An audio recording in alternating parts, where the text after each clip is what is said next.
چمن پاک افغان پوله د ډېرې مودې راهیسې بنده ولاړه ده.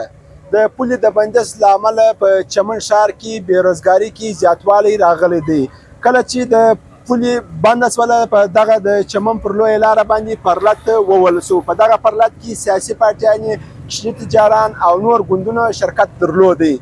خو د څه مودې راهیسې دغه پرلت د نامعلومه وجوهاتو لپاره ودرېدی چې دغه وروسته اوس داسې خبرې را روانې دي چې دغه پرلت به بیرته د دوباره شروع کیږي. دغه وخت د کوچني تجارانو جنرال سکرټري غوث الله زموږ سره موجوده دی. د دوی څخه به پوښتنې وکړو چې پرلت ولې ودرېدلی ولو او اوس داسې خبرې را روان دي چې پرلت به بیرته شروع کیږي. ډېره مننه غوث الله، که اول موږ ته د پرلت په اړه څه ووایه، پرلت ولې درېدلی و او اوس داسې خبرې را روانې چې پرلت به بیرته سټارټېږي. دا پرلت د 3 کالو څخه کېږي چې روان دی. په دې کې موږ دا اوس د اختره رئیس موږ یو څو ورځې چټۍ کوي. په دې وجه مې چټۍ کوي چې په دې وطن کې غربت و، مسکیني و، درپدري و، ټوله کام بېروزګار و. دلته زموږ په وطن کې تجار، کوټۍ والا کوټۍ ودرېدل، د چمبر والا د چمبر کار ودرېدی، ترانسپورټ بند سو. دا د ریاست د وجې بند سو. نو موږ د یو څو وخت دپاره د میاشتو د دوه دپاره د چټۍ په وجه چې ګرمۍ وي، اختر و، په دې وجه موږ بند وساتي. اوس برته د پرلت روانګي کوو، پرلت انشاءالله پاله کوو چې زموږ په وطن کې هر وخت د غربت سره ولس مخ دي. دا کام دا د چمن ضلع بالکل ودې ته ولاړه ده چې ځوانان خودکشي کوي، ځوانان د مجبورۍ سره وتلي په روډو غلاوې کوي. تاسو وویل چې 3 کاله کېږي دغه پرلت روان دی. 3 کاله تاسو د حکومت سره مذاکرات شوي، څه مطالبات تاسو ورته ایښي دي حکومت؟ دلته موږ د حکومت سره په 50 واره مذاکراتونه شوي دي. د سپین سترګي حکومت دی، د سپین سترګي ریاست دی چې یوه مطالبه نه مني. زموږ صرف مطالبه دا ده چې پر دې ډیورین کرښه باندې زموږ د رشتو د تګ راتګ لاره، زموږ د روزګار لاره، زموږ د تجارت لاره، دغه موږ غوښتنه غوښتې ده. نور موږ یو شی د ریاست نه دی غوښتي. موږ د ریاست نه بنګلې غوښتي دي، موږ د ریاست نه پارکونه غوښتي دي، موږ د ریاست نه بل شی غوښتي دي، نه موږ ته کمپنۍ راکړي. دا بارډر، دا ډیورین کرښه چې زموږ تګ راتګ د رشتو په لکونو رشتې سوي دي، د دې ډیمانډ موږ کړی دي. پر دې باندې ریاست یوه ورځ یوه خبره کوي، بله ورځ بله خبره کوي، پر خپل خبره نه درېږي. هر وخت ریاست پلانونه جوړ کړي، هر وخت په دې وطن کې د ریاست د لوري دهشتګردي، د ریاست د لوري غربت دی. نو موږ پر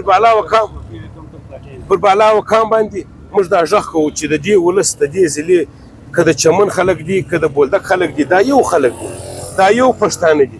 یو ورور هلته پروت دی، یو ورور دلته پروت دی. څه غواړي تاسو، څه غواړي د حکومت، څه دې وسي حکومت؟ موږ د حکومت څخه دا غواړو چې خالي موږ ته د تګ راتګ د رشتو لاره خلاصه کړي. دا ډیورین کرښه دی اوس د پاسپورټ په وجه چې پاسپورټ یې پر دې کام لاګو کړي. دلته خلکو پرې پاسپورټونه ور جوړول، هغه د پاسپورټیانو لار هم اوس بنده ده. نه د پاسپورټیانو لار کېږي، نه زموږ د رشتو لاره کېږي، نه زموږ د لغړیانو د روزګار لاره کېږي. تاسو دا پرلت به بیا بیرته کله شروع شي ستاسو؟ دی په لنډو وخت کې به شروع شي، دی په 8 ورځې کې به انشاءالله شروع شي. وکام وطن سیاسي ګوندو ته خواست کوو چې وروره دا د دې کام پرلت دی، دا د دې وطن پرلت دی. پر دې کام، پر دې وطن باندې نورې بدې را روانې دي. دلته بلګې ډېر، دلته ادارو یو 50 کسان ته روزګار ورکړی دی. د چمن 11 لک آبادي یې بېروزګاره کړې ده. د پراول په نامه، د انټرۍ په نامه خلک راپورته کړي دي، کاروبار یې ورکړی دی. د 11 لک آبادي روزګار یې 50 کسان ته ورکړی دی. ډېره مننه. لکه څنګه ستاسو د کوچني تجارانو د جنرال سکرټري غوث الله اچکزي وینا واورېدل، دوی ویله چې د چمن پاک افغان پوله د 3 کالو راهیسې بنده ولاړه ده. په هغه وخت کې حکومت ویلي و چې د افغانستان څخه په پاکستان کې کوم بریدونه کېږي، په هغه بریدو کې د افغانستان کومه نومونه دي هغه مخې ته راځي. په دغه وجه باندې موږ پاسپورټ پوله پر پاسپورټ کله. دغه وروسته په چمن کې دغه بېروزګاري زیاته شوه، بیا د کوچني تجاران ولاړ چې دلته پرلت ووایي، سیاسي ګوندونه ورسره راولو. د هغه وروسته بیا د حکومت سره مذاکرات وشو، د مذاکراتو بعد پوله د پر پاسپورټ باندې خلاصه شوله. د هغه وروسته بیا د کومه د دواړو خواو د تاوتریخوالي په درمیان کې راغلی. د هغه وروسته بیا دغه پوله تر اوسه پورې بنده ولاړه ده.